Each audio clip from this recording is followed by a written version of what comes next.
Hello, welcome to another episode of Foxhole Deep Dive, episode number 235, where we discuss the points raised in an open letter to the devs about the state of Colonial Navy and answer the burning question, where is the Colonial All right, Navy? let's dive into Foxhole, shall we?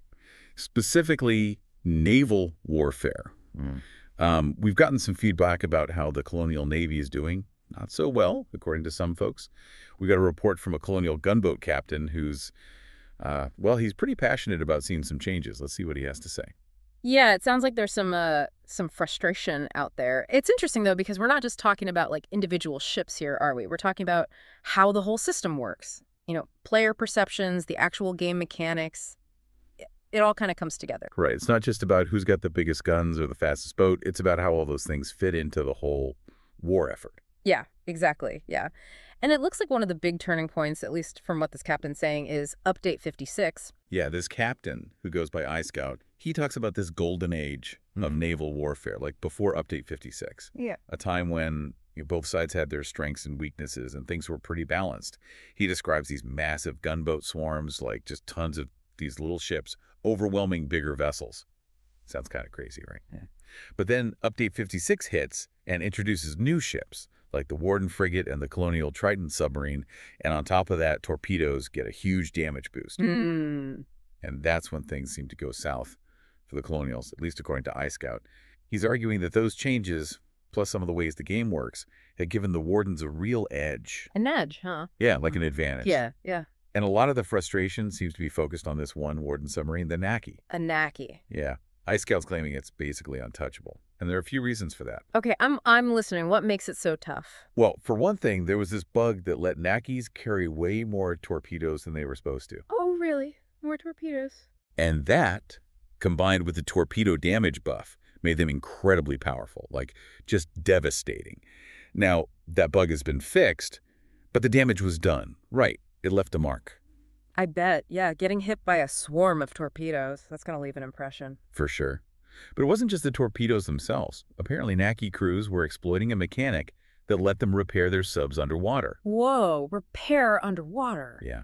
Essentially, they found this workaround to fix damage while submerged, which made them super hard to kill. That, plus their ability to reload torpedoes close to the front lines, it meant they could operate almost independently, really aggressively, something the Colonial subs just couldn't match. So you've got this Warden sub that can fire a ton of torpedoes, repair itself underwater, and stay in the fight longer. Sounds pretty formidable. Yeah, pretty much. So what's a Colonial captain supposed to do? Well, they did get their own submarine in Update 56, the Trident. The Trident, right. But, well, it's had some problems keeping up, to say the least. Problems? Like what? Well, iScout describes the Trident's turning radius as basically a joke. Says it's so wide, it's like waiting for a pizza delivery. Huh. A pizza delivery. Yeah, he says the pizza would get there faster than the Trident could turn around. Ouch. Okay, that's not a good look. Not ideal. It sounds like the Trident just gets outmaneuvered really easily, especially by the Naki. And speed, too, I'm guessing. Oh yeah, speed is a big issue, too. And to make matters worse, it wasn't that great against larger Warden ships either. Not enough firepower to take them down quickly, and too slow to avoid their attacks. So you've got this gap in submarine effectiveness with the Warden Naki kind of running the show underwater. Yeah. What about on the surface, though? How do those ships compare? Well, let's look at the gunboats, for example. The Warden Ronin and the Colonial Charon, they're both designed for hit-and-run attacks, support roles, that kind of thing. But according to iScout, the Ronin just has a lot of advantages. It's a much tougher opponent. Okay, like what makes it so much better? Well, mainly it's speed and maneuverability. You can zip in and out of range, making it a real pain to target. It's also got a 360-degree turret, so it can shoot in any direction. And it's tougher, too better protected against indirect fire like mortars and artillery. So if you're in a Colonial Charon, you're basically a sitting duck. Well, not quite. It has its strengths, but that lack of speed and maneuverability makes it vulnerable to the Ronin. The Ronin can just keep its distance, pepper the Charon with fire, and then scoot away before the Charon can really retaliate. Sounds frustrating.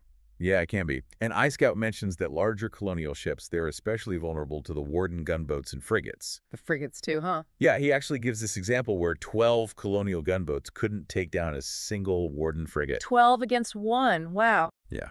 It shows you the difference in firepower and, just how they fight. The Ronin, with its speed, It can use this tactic called kiting, basically, Hmm. leading a bigger ship on a chase while constantly shooting at it.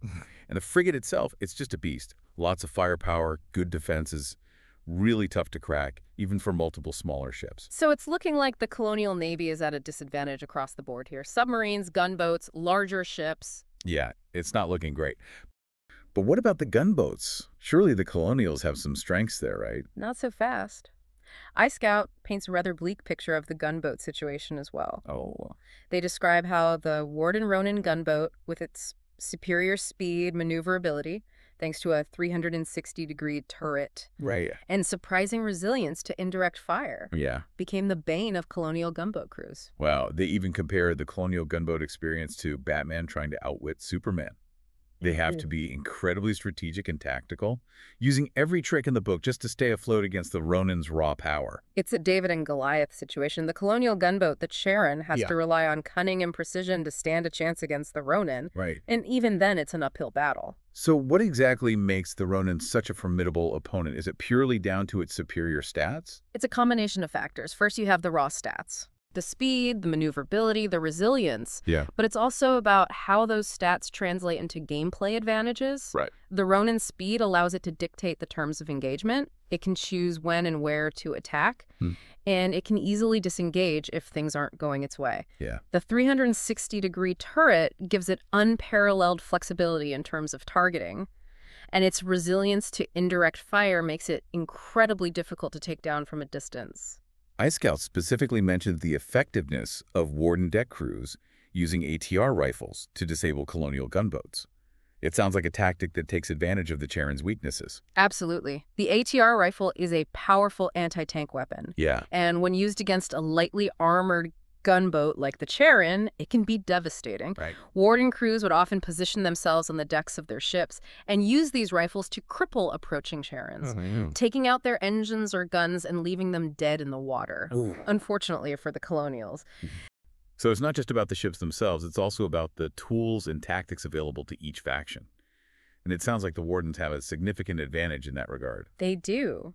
And to add insult to injury, recent updates to the game have nerfed the 20mm cannons. Oh, really? Which were the Charon's primary advantage.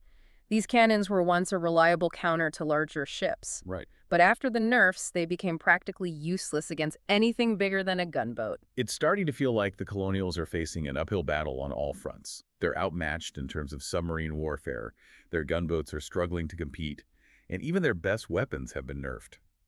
It's no wonder so many Colonial players are choosing to stay on dry land. You see, controlling the seas in Foxhole, it's not just about sinking ships. It's about controlling resources, keeping those supply lines open.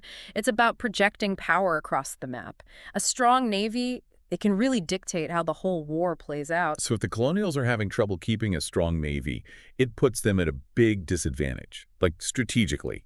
They're not just losing ships, they're losing control of important waterways and the ability to support their troops on land. Exactly. Imagine you're a colonial commander and you're trying to plan an attack. You need to move troops, equipment, supplies, all across the water. But you know the Warden Navy is out there, waiting to ambush you. It makes you hesitate, right? You're less likely to take risks because losing those ships could be a disaster. It's like constantly having to look over your shoulder, knowing the enemy has the advantage at sea. That's got to mess with morale, with how you make decisions. It absolutely does. It can be just as damaging as losing ships in battle. This feeling that you're always at a disadvantage, it can lead to, defeatism. Like no matter what you do, the odds are stacked against you. And it becomes a self-fulfilling prophecy, doesn't it? The more they struggle, the fewer Colonial players are going to want to join the Navy, which just makes things worse. The Wardens get even stronger. Exactly. And that's a big part of what iScout is talking about. He's not just upset about losing a few battles, he's worried about the future of the Colonial Navy as a whole. He's basically saying, hey, if this keeps up, nobody's going to want to play as the Colonial Navy. Yeah. And that makes the game less fun for everyone. Right, because a good game, a game that people want to play, it needs to be balanced. Both sides need a chance to win, to outsmart their opponent, to achieve their goals. It's not about making one side win all the time. It's about making sure both sides feel like they can make a difference, like their choices matter. Yeah, that's when it gets interesting, right? When both sides have options, different ways to play, different paths to victory, and when those choices actually mean something. It's pretty clear that the Colonial Navy, at least from what we've heard, has got some challenges to overcome. A lot of moving parts. Yeah, it's really interesting how all these things connect, isn't it? We can't just change one ship or one rule and expect everything to be fixed. It's about the whole picture, the whole system. It's like an ecosystem or something. You mess with one part of it, and who knows what will happen to the rest. Exactly. So when we talk about solutions, there's no silver bullet. It's got to be a whole bunch of things working together. And it's not about making both sides exactly the same, either. It's about making sure both sides have choices, Huh? different ways to play, different strategies that can work. Right, that's where the fun comes in, right? When Yeah. you can outsmart your opponent, come up with a plan that actually works. That's what makes a good strategy game. So what does all this mean for the future of Foxhole's Navy? What can players, both Colonial and Warden, expect to see down the line? Well, the developers are listening. They've already made some changes, like fixing that knacky torpedo bug and making the Trident turn a little faster. And those changes, even the small ones, they can make a difference. It shows that they're paying attention and trying to make things better. And it's really important for the players to keep talking to the developers, too. Sharing their experiences, what's frustrating them, what they'd like to see change. It's a two-way street. So to wrap things up, I want to ask you, the listener, a question. What really stood out to you in all of this? Has this changed how you think about Foxhole's Navy? And what do you think could make naval warfare in Foxhole better for both sides? Remember, it's a work in progress. It takes everyone working together to make it a truly great experience. We've just scratched the surface here. There's so much more to talk about, to explore when it comes to this game. Keep fighting those battles, keep coming up with those strategies, keep sharing your ideas, and hey, maybe we'll see a more balanced, more exciting ocean in the future.